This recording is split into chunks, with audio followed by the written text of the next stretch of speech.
Bonjour à tous et bienvenue à Catch Club. Il fait super chaud mais j'espère que vous allez bien. Personnellement je ne supporte pas du tout la chaleur. J'adore ça mais mon corps ne supporte pas la chaleur donc je suis littéralement en train de fondre. On se retrouve aujourd'hui pour la vidéo pronostic du second pay-per-view de la AEW, la All Elite Wrestling. Donc comme d'habitude je vais vous présenter la carte et je vais vous donner mon favori pour chaque match. Mais d'abord, une petite info par rapport à Catch Club, les soldes ont débuté hier, et du coup c'est également les soldes sur Catch Club. Donc depuis aujourd'hui, vous pouvez avoir 15% de réduction sur tous les produits de la boutique Catch Club. Donc comme vous le savez, il y a les deux t-shirts officiels, notamment celui-là, le blanc, ainsi que le t-shirt noir version The Elite. Vous avez également un t-shirt avec le masque officiel Catch Club dans 4 couleurs différentes, des mugs et des sweatshirts. Et donc si vous utilisez le code promo CLUB15, CLUB15, vous avez le droit à 15% de réduction. Donc voilà, n'hésitez pas à faire un tour sur la boutique, je vous laisse le lien dans la description. Et pour info, le code promo fonctionne jusqu'au 10 juillet, donc vous avez moins de 2 semaines. Allez, c'est parti, on passe à la carte de Fighter Fest. Donc pour info, le show sera samedi soir, donc il sera diffusé dans la nuit de samedi à dimanche à 2h du matin, heure française.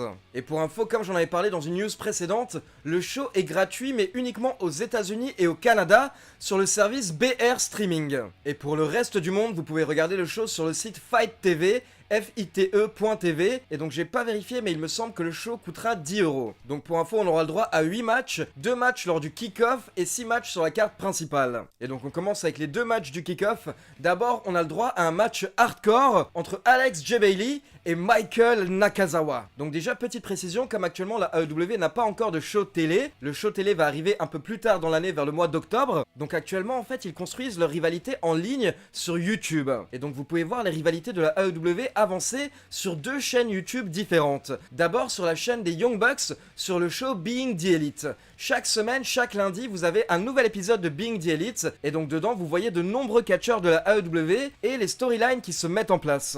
Et à côté de ça, la AEW a lancé un petit format pour chaque pay-per-view qui s'appelle Road to, donc ça veut dire en route vers. Il l'avait d'abord fait pour Double or Nothing, donc Road to Double or Nothing, puis là on avait eu quelques épisodes pour Fighter Fest, et maintenant ils viennent de lancer le Road to Fight for the Fallen, car Fight for the Fallen sera le 3e pay-per-view de la AEW le mois prochain. Et donc ces épisodes Road to, ces petites mini-séries AEW, sont disponibles sur la chaîne YouTube de Cody Rhodes, Nightmare Family. De toute manière, je vous mettrai tous les liens dans la description. Donc ce match, en fait, c'est un petit peu compliqué de vous l'expliquer si vous n'avez pas regardé ces petites séries. Pour info, Fighter Fest, le pay-per-view de la AEW, est associé à une convention gaming qui s'appelle CEO. Et donc Alex J. Bailey est le patron de cette convention gaming. Donc ce n'est pas vraiment un catcheur en fait. Et il affronte Michael Nakazawa, un catcheur plutôt inconnu aux États-Unis, mais donc qui vient du Japon et qui a été amené par Kenny Omega, car c'est une connaissance de Kenny Omega. Et il faut savoir que justement, comme on ne connaît pas Michael Nakazawa, ils ont beaucoup joué sur ça dans la série Being the Elite. Par exemple,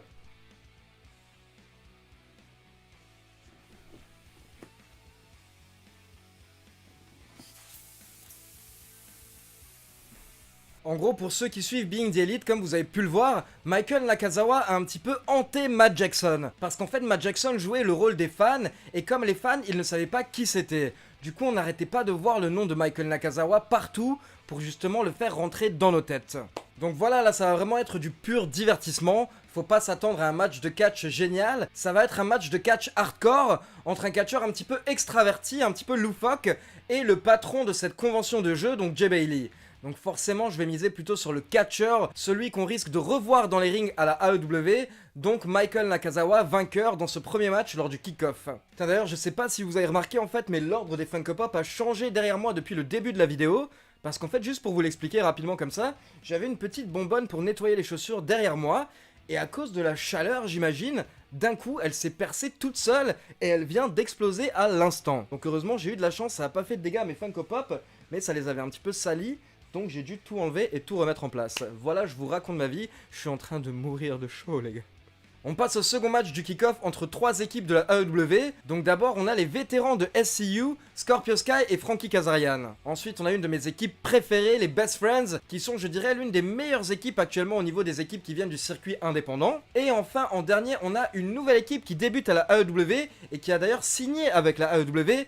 Il s'agit des Private Party. En gros, ce sont 2 phénomènes des ligues indépendantes qui sont vraiment impressionnants. je vous invite à les checker sur YouTube par exemple. Donc là, c'est vraiment 3 styles différents et 3 époques différentes, on va dire. On a les vétérans, on a les catcheurs actuels et on a les jeunes talents, le futur. Comme je vous l'ai expliqué, en fait, j'adore les Best Friends Chucky T et Trent Barreta parce qu'ils sont vraiment drôles et ils ont vraiment un humour décalé. Le problème, c'est que comme je vous l'ai dit, actuellement, on n'a pas de show télé, donc c'est compliqué en fait de bien expliquer leurs personnages aux fans.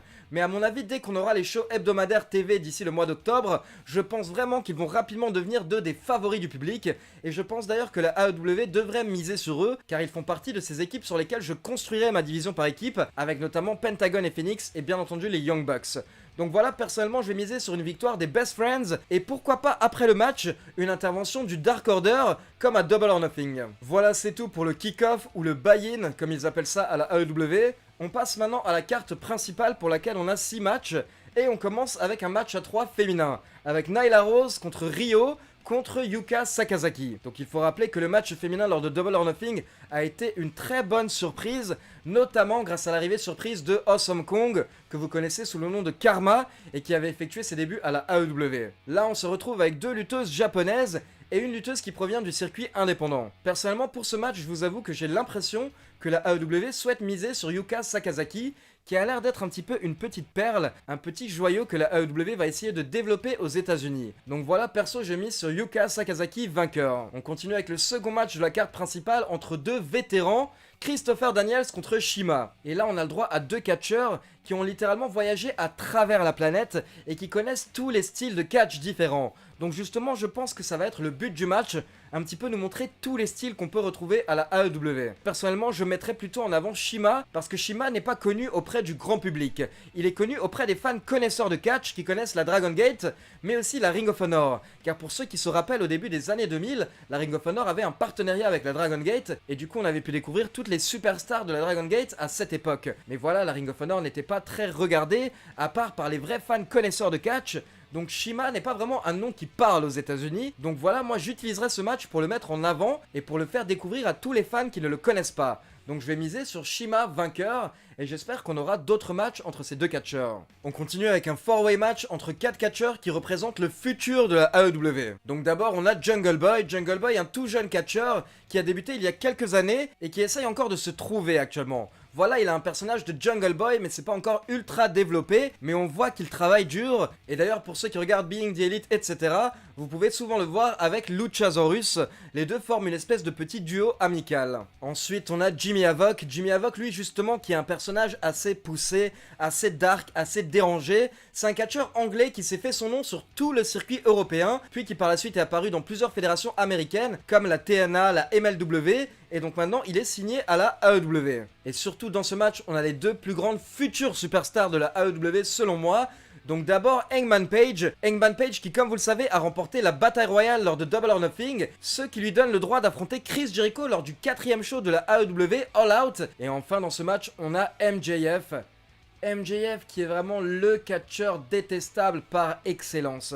C'est un jeune mec, il a 24 ou 25 ans je crois, mais il est tellement charismatique, il est tellement détestable. Voilà ce que c'est un heel. MJF, lui il cherche pas à être cool, il cherche vraiment à se faire détester en insultant les gens autour de lui, en étant tout le temps désagréable, en étant hautain, et il le fait tellement bien alors qu'il est si jeune que j'imagine même pas ce que ça va donner dans 3-4 ans quand vraiment il maîtrisera parfaitement son personnage et qu'à côté de ça il aura de l'expérience. Donc voilà, je conseille vraiment ce match à tous les fans qui souhaitent découvrir la AEW parce que vous allez voir un petit peu ce que sont les futurs talents de la AEW, les futurs potentiels main eventers du monde du catch. Et donc je vais pas trop prendre de risques au niveau de ce match, je vais dire comme je vous l'ai dit, Adam Page doit affronter Chris Jericho dans 2 mois pour le titre AEW. Donc actuellement, logiquement, je construirai Adam Page, je builderai Adam Page et je lui donnerai la victoire. Donc je vais miser sur Hangman Page qui remporte le match. Ensuite on continue avec un match simple entre Cody Rhodes et Darby Allin. Donc Darby Allin est un jeune catcheur qui s'est surtout fait son nom dans les fédérations de la World Wrestling Network, notamment la Evolve. Et donc ce match est justement une grande opportunité pour lui. C'est un petit peu la AEW qui souhaite mettre en avant un très jeune catcheur qui n'est clairement pas connu du grand public, mais la plupart des vétérans et des catcheurs expérimentés sont très impressionnés par Darby Allin. Et c'est l'occasion pour la AEW justement de présenter tout ces catcheurs pour pouvoir petit à petit mettre en place les bases de la fédération. Donc voilà, le but de ce match, ça va être de vraiment montrer que Darby Allin a un gros potentiel, mais au final, logiquement, je pense que ça va être Cody Rhodes qui va remporter le match, car c'est l'un des plus gros noms de la fédération, donc actuellement il faut continuer à miser sur Cody Rhodes. Donc perso, je vais miser sur Cody Rhodes vainqueur, mais je pense qu'on va avoir le droit à une grande prestation de Darby Allin. Et donc là, on va passer un petit peu aux deux matchs qu'on va considérer comme des main events. Et d'abord, on a le droit au premier match de Jon Moxley à la AEW. Donc pour rappel, Jon Moxley c'est Dean Ambrose, et donc Jon Moxley va affronter Joey Janela. Joey Janela qui est en gros l'une des superstars des ligues indépendantes, qui s'est fait un nom à la base dans des matchs hardcore parce qu'il prenait des risques totalement fous lors de ces matchs, qui ont d'ailleurs mené à plusieurs blessures. Donc voilà, Joey Janela c'est un petit peu le jeune adulte qui n'a peur de rien, qui est totalement fou dans sa tête, et qui va affronter un petit peu le même type de personnage, j'ai envie de dire, mais avec 10 ans d'expérience. Donc pour moi c'est un petit peu comme si Jon Moxley s'affrontait lui-même, mais 10 ans plus tôt. Parce que pour ceux qui connaissaient Jon Moxley avant qu'il ne signe à la WWE, il faut savoir que lui-même était un catcheur plutôt hardcore, qui n'hésitait pas à prendre des risques et qui n'hésitait pas à prendre part à des matchs avec des barbelés, des néons, etc. Donc j'ai vraiment hâte de voir ce match parce que je pense que ça va être un petit peu une expérience unique. Mais forcément, encore une fois, je vais suivre la logique. Je veux dire, Jon Moxley est actuellement l'une des plus grandes stars du monde du catch, donc forcément je vais miser sur Jon Moxley vainqueur, et j'imagine que ce match va partir dans tous les sens. Et enfin, on passe au main event de ce second pay-per-view AEW, entre les Young Bucks et Kenny Omega, donc 3 membres de The Elite, contre les Lucha Bros, Pentagon et Phoenix, et Laredo Kid. Laredo Kid qui est l'un des meilleurs catcheurs mexicains actuellement. Donc voilà, là je tiens à dire à toutes les personnes qui ne regardent habituellement que la WWE et qui vont se lancer dans la AEW ce week-end, préparez-vous parce qu'ils vont vous en jeter plein les yeux. Ce match va être phénoménal, je le sens déjà. Donc voilà, j'en attends beaucoup de ce main event et je vous le conseille vivement pour découvrir tous ces catcheurs. Maintenant, sachant que les Young Bucks ont battu les Lucha Bros lors du premier pay-per-view de la AEW, personnellement pour ce show je vais miser sur les Lucha Bros et Laredo Kid. Comme ça permettrait toujours de continuer la rivalité entre les deux équipes, et surtout en fait ça donnerait une seconde défaite d'affilée à Kenny Omega, ce qui pousserait un petit peu Kenny Omega à commencer à douter avant son grand match face à Jon Moxley qui arrive en août. Donc voilà, comme je l'ai dit, je vais plutôt miser sur une victoire des Lucha Bros et de Laredo Kid, et je pense qu'on aura le droit à un très beau main event. Donc voilà, maintenant c'est à vous, n'hésitez pas à me donner vos pronostics pour Fyter Fest dans les commentaires. Et pour rappel, pour ceux qui ne sont pas au courant, je suis en contact moi-même avec un catcheur de la AEW, et je vous ai donné pas mal d'infos sur le sujet dans ma dernière vidéo news, donc je vous conseille à tous de la regarder. Je vous laisse le lien dans la description et également à droite de l'écran. Pour info, on se retrouvera ce week-end pour des vidéos news, car il y a actuellement plein de grosses news du côté de la WWE. On vient d'apprendre une grosse news il y a quelques instants par rapport à Eric Bischoff et Paul Heyman, et il y a également une petite guéguerre actuellement entre Seth Rollins et différents catcheurs de la New Japan et de la AEW. Donc voilà, je vous expliquerai tout ça ce week-end dans les news. Comme d'habitude, n'oubliez pas de liker la vidéo, de vous abonner à la chaîne et de cliquer sur la petite cloche pour être informé de la sortie des prochaines vidéos. Et n'oubliez pas de prendre 2 minutes pour passer sur mon compte Utip et soutenir gratuitement Catch Club en regardant 2-3 pubs. Comme je vous l'ai dit, on se retrouve rapidement pour des vidéos news et dimanche pour la vidéo review de Fyter Fest. Ciao tout le monde!